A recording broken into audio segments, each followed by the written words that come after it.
Hello guys, hope you're doing well. This is TJ and you're listening to Beyond the Ring podcast, and welcome to my review of this week's Ring of Honor episode.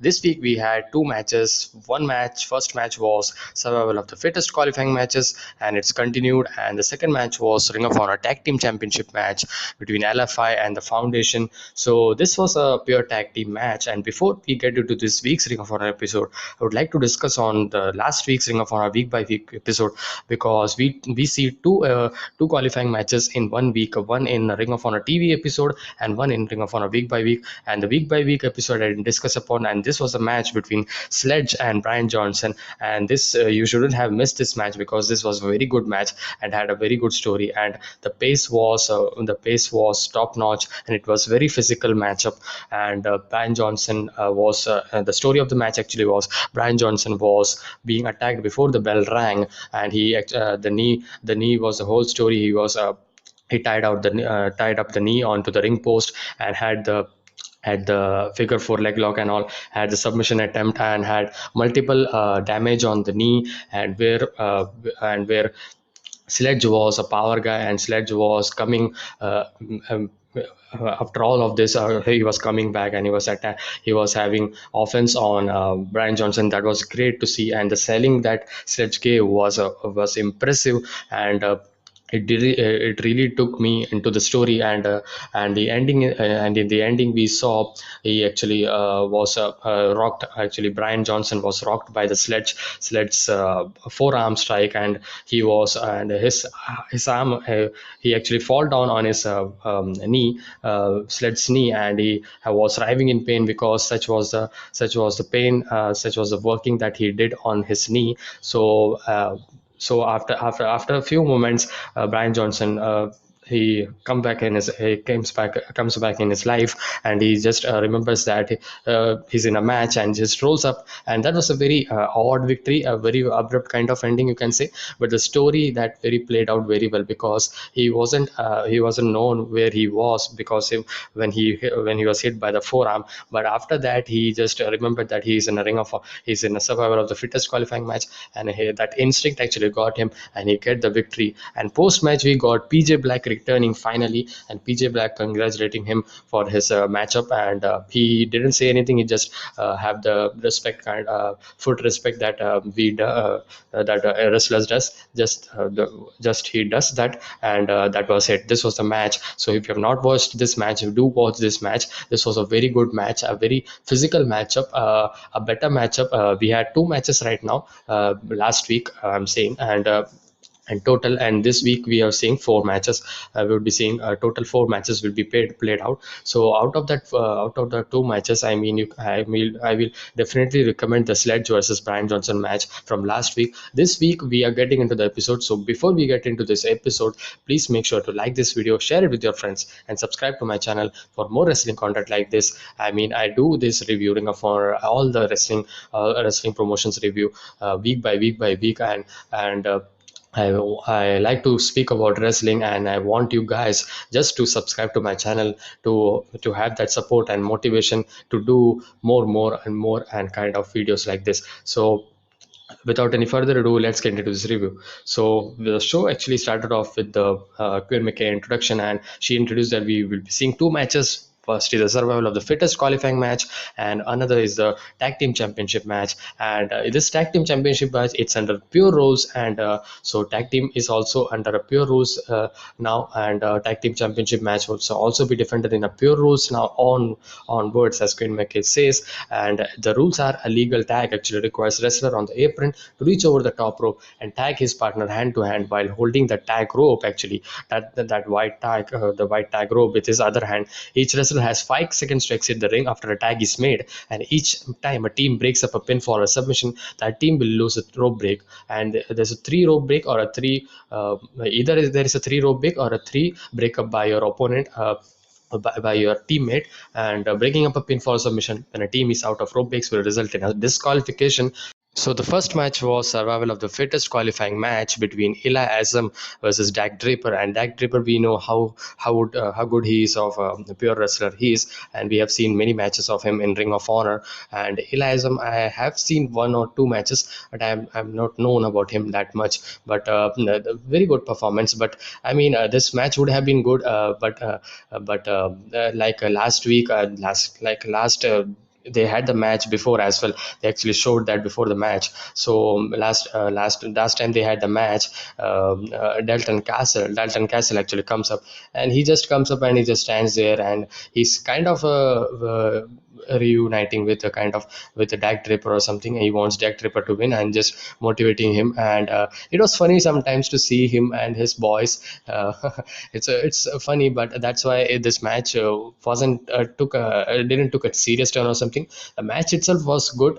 Dak Draper used his submission style wrestling, but Elias was fast and quick, and that familiar story that we see. And in the end, we saw, and in the end. And as Dak Draper also had the advantage here because he has the experience, he has a height and weight advantage as well, and they trades they trades many maneuvers like forearms in the corner and backdrop, sunset flip attempt as well by Isom, and Isom eventually gets 1 for 2, and it's a drop kick and Draper also side. The boys actually distract Isom. This was a turning point of this match where Isom was distracted, so they were clearly with Draper, and Isom was a face here, I think so.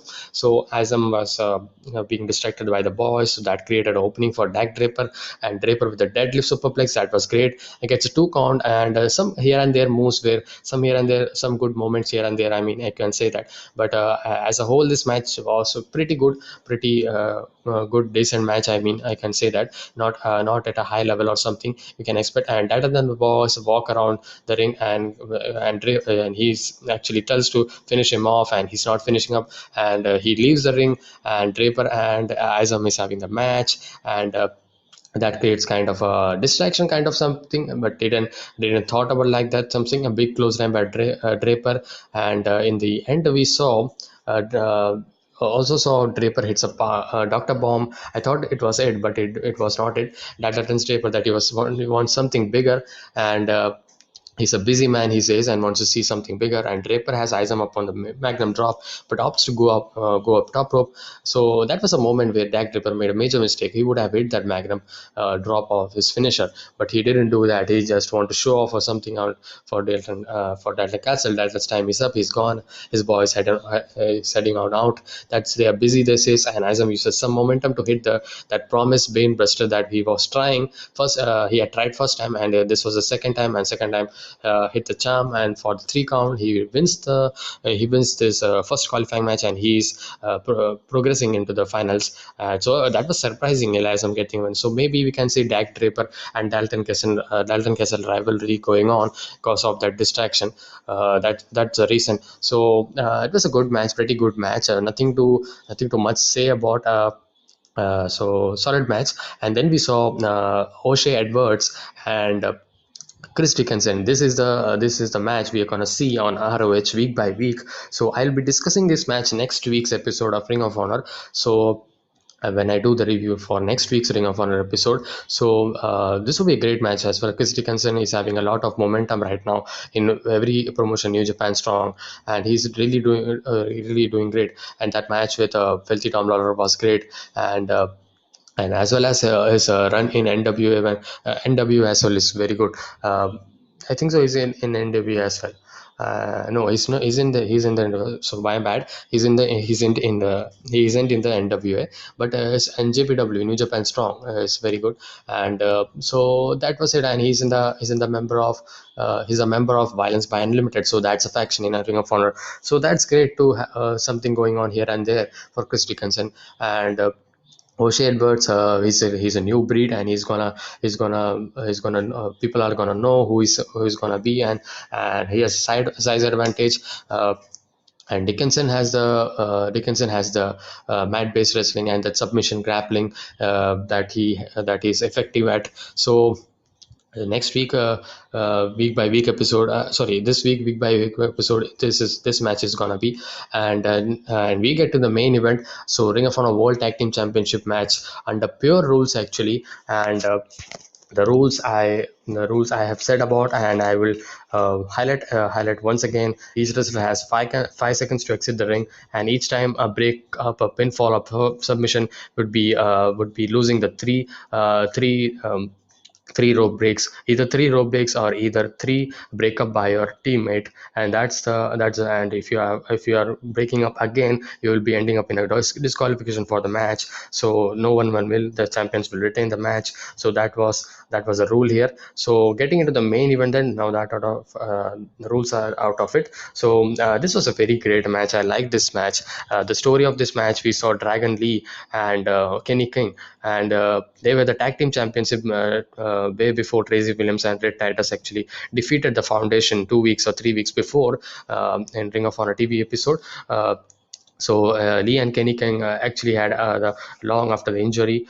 Lee had the injury after the opportunity, and there was also a story where Kenny King actually turned on Red Titus. That was a story that also played out in this match. So they had the moment as well in this match, story as well in the match. They had very quick maneuvers that we see, and the amazing wrestler, amazing MVP of the match was Red Titus, and he was very good.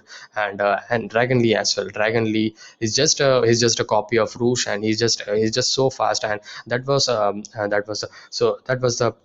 main point of the exciting point of this match. So story of this match, I can sum it up, is that he Dragon Lee and Kenny King actually used three of the rope breaks of them, and they were not just waiting, and they were just using. And even then they were actually holding on to this. And you cannot say without saying about the champions, because champions is commendable, because they actually tried well to the last minute as well to have that three rope breaks intact in their account, and they really did well. And Tracy Williams and Red Titus were having the defense. I mean, they were really trying, but they were really trying to save that three rope breaks as well. By Lee and Kenny King, they didn't care about that much, because they are not accustomed to that pure kind of rules. They are more of a they are more of a singles type of wrestlers, normal type of wrestlers. So that's what we see. But Lee and Kenny King surprisingly performed very well while using this rope breaks as well. And finally, Tracy Williams and Red Titus uses the rope breaks one by one, and that was great. And that was great. And the rope breaks, if I want to say, is that so Kenny King was the one who used all the rope breaks, because whenever Dragon Lee was there, he was so fast. He's just like a train at 300 per mile speed or something, and he was at that speed. And King actually used his first rope break of his team on a clover leaf by Tracy Williams. And his second actually was belly to belly suplex, but King's foot was on the rope, and his tip of the foot was on the rope. And that was the second rope break for Kenny King's team, Kenny King and Dragon Lee. And the third final rope break was the face lock. William goes for the face lock. So if you see, Tracy Williams was the one who gave the hard time for Kenny King, and that was all the three rope breaks. And Kenny King, I mean, I didn't expected that they would be winning because of these three rope breaks. They used it in a very fast manner, I mean. And where Tracy and Red Titus were really doing well, and they were controlling, and they were taking all the offenses, even though they were not in the advantage in the whole match, but they were working really well. And that was good, and they had an experience, so that's why they did. And that was kind of a story that they played out. And in the end, we saw Tracy Williams and Red Titus finally using first rope break, while he breaks it up with a knee off the top. And because of that, because of he tries to William goes actually for the pile driver, and he sends it to the corner, and dragon screwed is done by King, and he locks in an Indian deathlock variation, and Titus breaks it up with a knee, and that was a count as a rope break. So that was the first rope break, and then he storms a mud hole in the corner drop kick, and that was great. And he also I also had he also had another try, and where he actually also get the second rope break while Williams were diving on the outside, and King hits a royal flush, and Lee covers, and Titus breaks up the pin for rope break number two. So that was the second rope break, and the third rope break drop kick from, and then we the finish of the match we saw drop kick from Titus to King, and Williams and Lee exchange shots, and Lee gets placed up top. His but Williams has a hard time taking advantage. Eventually, he gets control, and he nets a pile driver off the middle rope. King breaks it up, and but the LFI team is out of rope breaks. So that was the thing. That was the finish of this match. And the finish, I know that you all of them would have to. You would have to. You'd like to see the clean finish of the match, but the story was well because they were not accustomed to that, and so they were not knowing about. Even though they didn't have the back of the mind, they didn't know about. They forget it about. They didn't have the rope break, so that's why they break it up after the break it up. But Todd Singer calls it for the bell because they didn't have the top rope break, and that call was not that finish that pin was not counted. So that's why that's a disqualification kind of. So this is a disqualification, that's ending of disqualification. And in the end, post match, we saw Bestie Adriel Ring comes down and attacks Tracy Williams and Titus, and Jay Lethal and Jonathan Gresham. Foundation comes down, and LFI are at the disadvantages in this numbers game. And out on the ramp, Violence Unlimited is enjoying, and they are just looking on the chaos that's going on, looking on from the stage. And the ending was good. The chaos that was being brought about, that was good to see. And Ring of Honor don't do that much of this much of chaos in every episode or something. So they do sometimes and all, and that whenever they that's good. So they seem pleased actually. Violence Unlimited, they seem pleased because Foundation is actually not using the rough kind of tactics, and they claim to not to do it. So that's the show. This was a very good match, very good main event. I like this, so I would recommend you to see this episode. Not a bad show. It was a good this was a good show, pretty good match, a pretty good survival of the fittest qualifying match this week. And we also had a very good main event as well, a nice story. So pure two rule tag match, so a little different type of thing that Ring of Honor has done. So that was done, and that was done very well by Ring of Honor, and only Ring of Honor does it very good. So that's it. Make sure to like this video, share with your friends, and subscribe to my channel for more wrestling content like this. So I will see you guys in the next one. And next week you're gonna see two matches: Bandito versus Bateman, and this is gonna be good, man. Bateman is a tall guy, while Bandito is a quick speed guy, so that would be good as well. Several of the fittest qualifying match, and then we be seeing Rodney Deppen versus Dragon Lee versus Tracy Williams in a Ring of Honor TV Championship. So I think so. Tony Deppen is the TV champion. I think so. Yeah. So that's it. Could be a great match, could be a great episode of Ring of Honor next week as well. So this week's Ring of Honor week by week episodes, qualifying match, survival of the fittest qualifying match, would be coming up next week's Ring of Honor episode. So I hope you understood. So make sure to like this video, share it with all the good stuff I have told about. So I'll see you guys in the next one. Until then, stay safe, stay energetic, and peace, guys.